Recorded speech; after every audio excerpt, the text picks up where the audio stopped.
Welcome everyone. In this session, let us see what is AC voltage controller and the control techniques used to obtain the variable AC output voltage. So AC voltage controllers are the converters which will convert fixed alternating voltage to variable alternating voltage without change in the supply frequency. So thyristors are mainly used, thyristor based devices or thyristor family devices are used especially for converting the fixed input voltage to variable output voltage. So some of the major applications of this AC voltage controllers are in lighting controls, in the domestic and industrial heating, in the case of speed control of single phase and three phase AC drives, and in the case of on-load transformer tap changing. So earlier for these applications the devices used were auto transformers, tap changing transformers, but these devices were replaced by thyristors and thyristor based family devices because of their high efficiency, flexibility in control, compact size and less maintenance. So these type of controllers are also easily adaptable for closed loop control system as well. So since the input is AC, the input is fixed AC, these thyristor devices need not require additional commutation circuit because the thyristor or the thyristor based devices will turn off whenever the input crosses 0. Okay, but the main disadvantage of this AC voltage controller is it will introduce harmonics in the supply current and the load voltage waveforms, especially at low voltage levels. So there are two control techniques in which we can obtain a variable AC output voltage. First technique is called as on-off control and the second technique is phase control. So in the case of on-off control, as I have told you, thyristor based devices are used to convert the fixed voltage to variable voltage.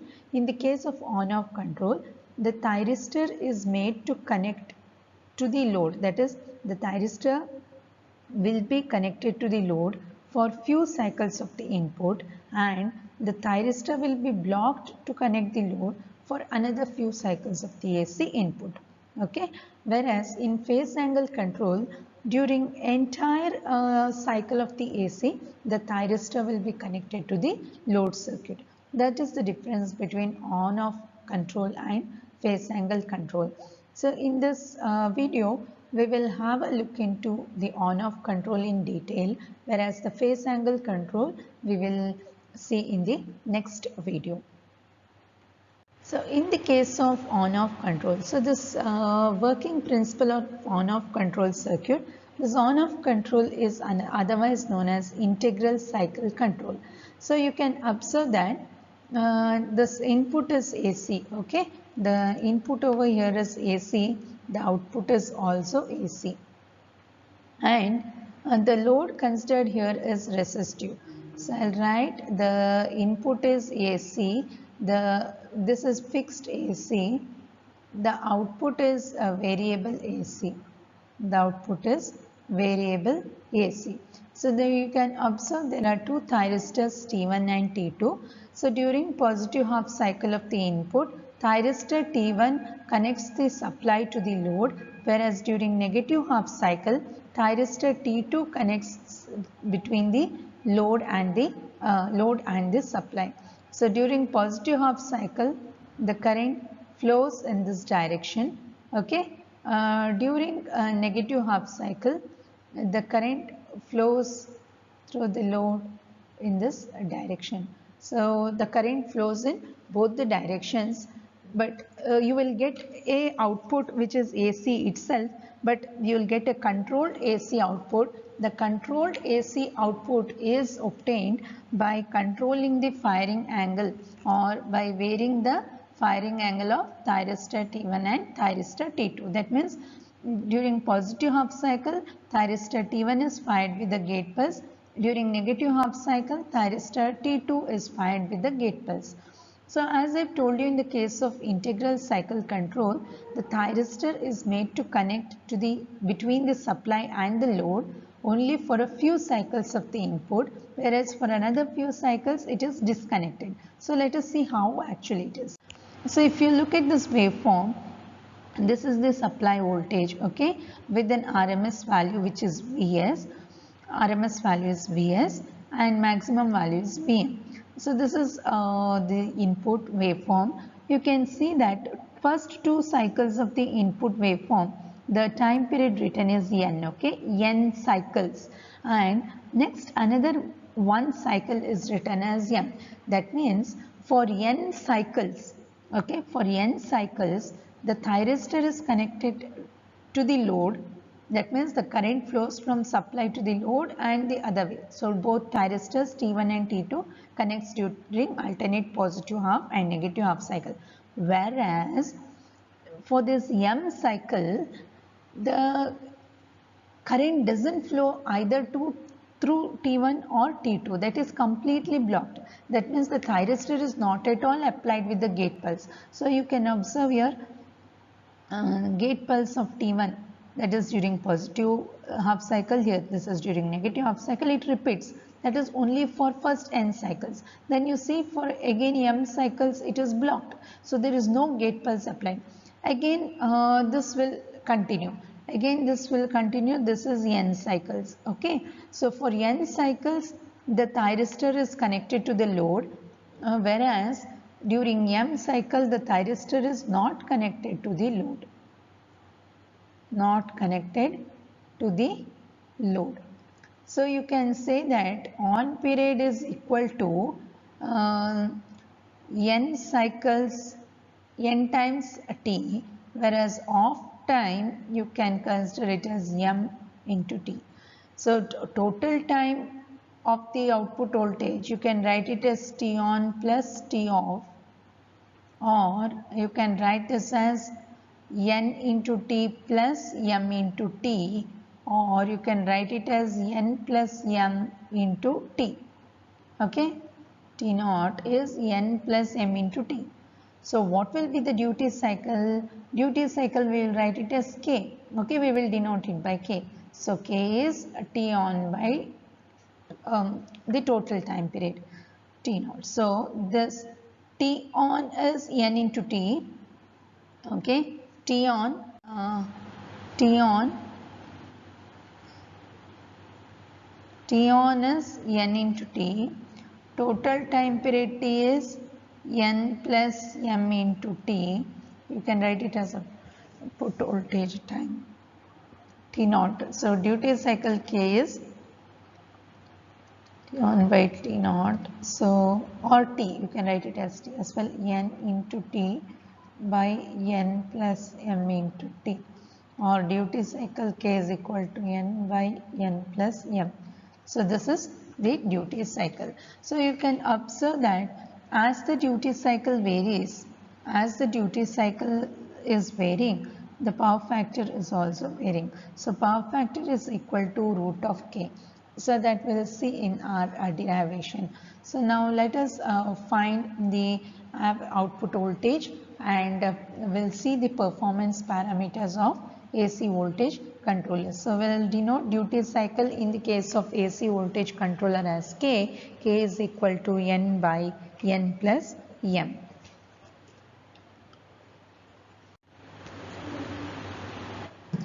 So to find the RMS value of the output voltage in the case of on-off control method, we'll see how to obtain it.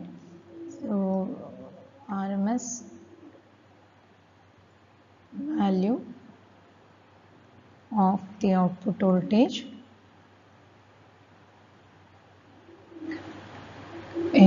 the case of on-off control method or integral control method. Okay, so we know that we'll denote it as V naught, the output voltage V naught RMS is equal to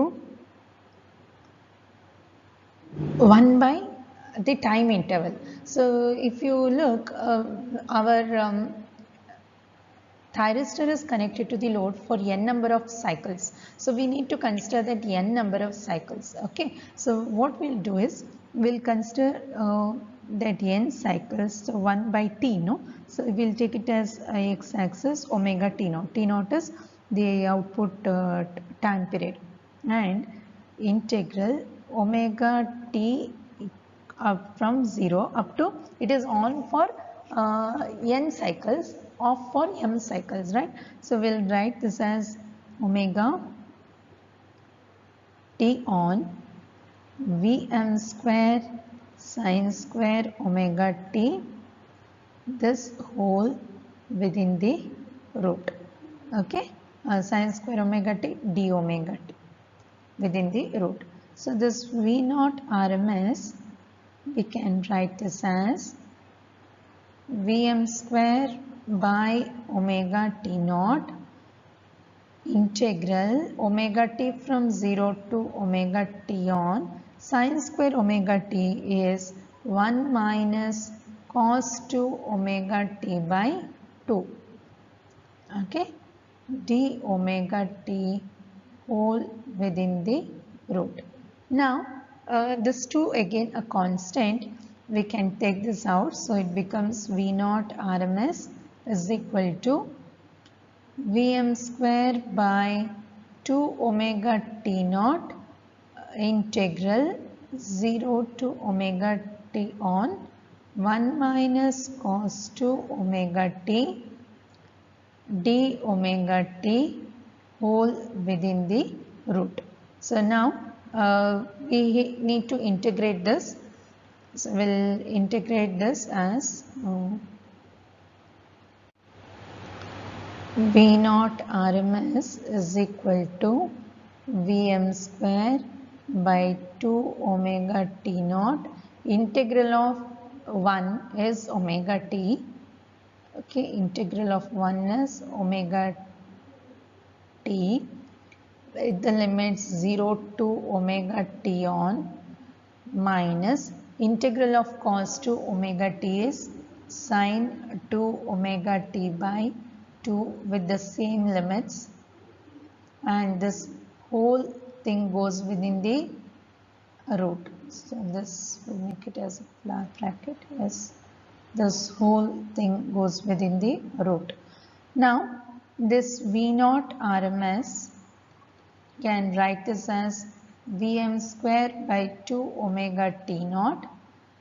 We'll apply the limits. So when we apply the limits, this becomes omega t on minus 0, that minus 0 I skip, minus sine 2 omega t on by 2 minus sine 0, that again I skip.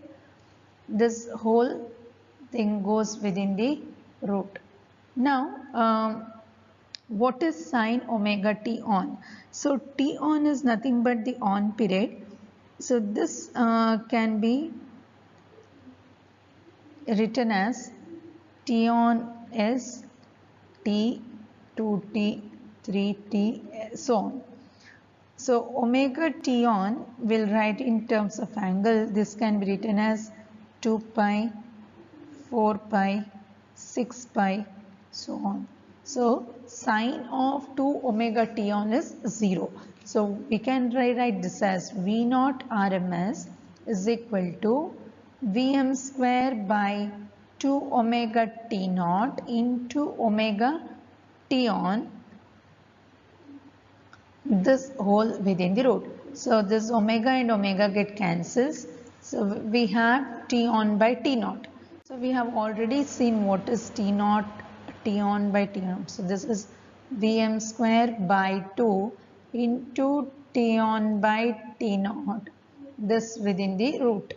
So t on by t naught we have already obtained, it is duty cycle. Yes, we have already obtained it. It is duty cycle. So we'll write it as Vm square by 2 into K, or nothing but it is Vm square by 2 into N by N plus M. This within the root. So we can rewrite this as V naught RMS is equal to Vm by root 2 into root K, or we can write it as Vm by root 2 into root of N by N plus M. This is nothing but the RMS value of the output voltage. So you can see that the RMS value of the output voltage is directly proportional to root of the duty cycle.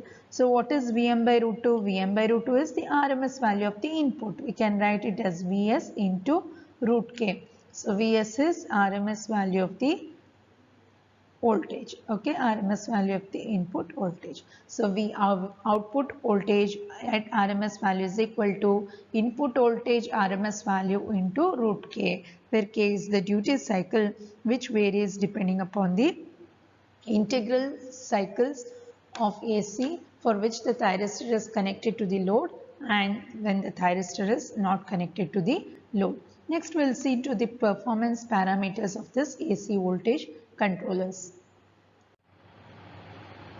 So performance parameters are nothing but to check how good the output voltage what we have obtained is in terms of its output voltage, output current, efficiency, the ripple content, everything. So now first performance parameter is nothing but the RMS output voltage. The RMS output voltage we have already derived, that is Vrms is equal to Vs into root K. So this Vs is nothing but the RMS value of the input voltage. So RMS value of input voltage. So this is the first performance parameter. Second performance parameter is nothing but the duty cycle, which is K, that also we have obtained, that is N by N plus M. So these two performance parameters we have already seen. Is third one is RMS load current. So this RMS load current, we can write this as I naught RMS is equal to V naught RMS by Z. Z is nothing but the impedance. Here since our load is resistive, we'll write it as V naught RMS by R. This is the third performance parameter. The fourth performance parameter is output AC or nothing but the load power. Load power. So P naught is equal to I naught RMS square into R. This is the output power. Next performance parameter is the input power factor. Input power factor. So power factor is P naught by volt amperes. So P naught is nothing but the output load power divided by the input supply volt amperes. Input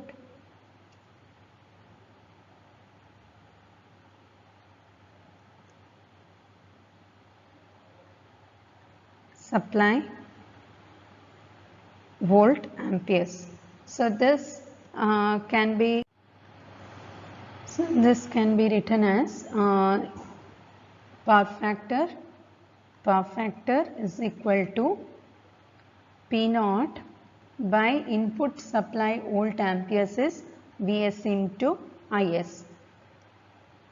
Now this we can rewrite this as P naught is I naught RMS square into R divided by Vs is input supply RMS voltage, Is is input supply RMS current, RMS value of the input supply current. So this I can write this as it is Vi RMS into I in RMS. Okay, it is the input supply. So now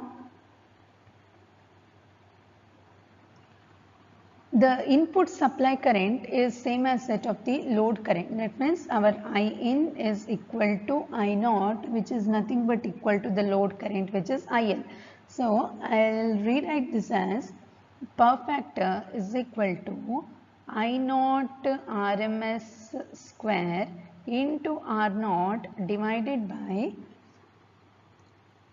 by VI RMS into I naught RMS. Okay, since these are same, so this will reduce to I naught RMS into R. It's not R naught, it is R, divided by VI RMS. Okay, or I can write this as I naught into R is nothing but V. So I'll write this as V naught RMS by VI RMS. This is the power factor. So what is V output RMS in terms of input RMS? This we have already derived. It is nothing but Vs into root K. Vs is nothing but Vs into root K divided by VI RMS. Vs is nothing but VI RMS. Vs is input RMS voltage. Vi also is input RMS voltage. So power factor is equal to root K. So we get the power factor is equal to root of the duty cycle. So this is the another performance parameter. The next performance parameter is the average current of thyristor.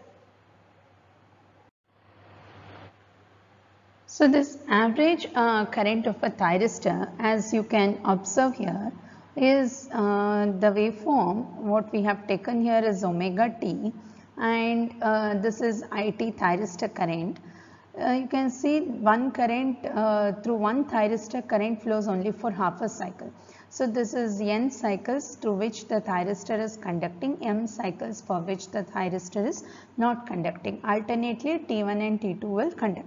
So now the thyristor average current is given by the duty cycle, that is n by n plus m for one full cycle, that is 1 by 2 pi integral 0 to pi. So it repeats the same for every half a cycle. So 0 to pi Im sine omega t d omega t. So now let us derive what is the expression for the average current of the thyristor, that is IT average. So we will write IT average is equal to 1 by 2 pi into n by n plus m integral 0 to pi Im sine omega t d omega t. Okay, or I take this Im constant outside, so n into Im by 2 pi into n plus m integral 0 to pi sine omega t d omega t, or this is n into Im by 2 pi into n plus m. Integral of sine omega t is minus cos omega t from the limit 0 to pi. So it is n into Im by 2 pi into n plus m into minus cos pi minus of minus plus cos 0. So this comes out to be IT average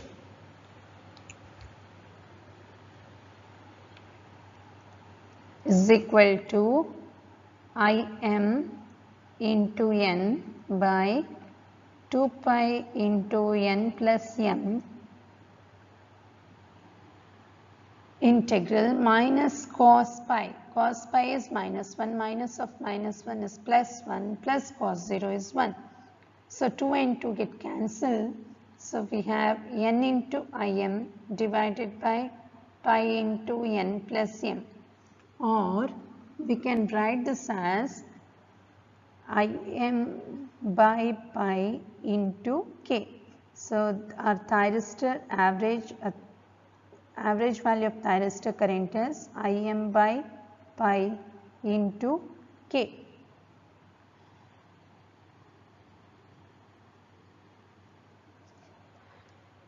So we'll see our next performance parameter. Last one is the RMS value of thyristor current. RMS value of the thyristor current. So that we write it as IT RMS. Okay, this is given by same thing 1 by 2 pi into n by n plus m integral 0 to pi. Instead of Im sin omega t, it is Im square sin square omega t d omega t, this whole within the root. Okay, so this IT RMS, I write this as Im square into n by 2 pi into n plus m into integral 0 to pi sin square omega t, I write it as 1 minus cos 2 omega t by 2 d omega t, this whole thing within the root. Or I can write this as Im square into n by 4 pi into n plus m integral 0 to pi 1 minus cos 2 omega t d omega t, this whole within the root.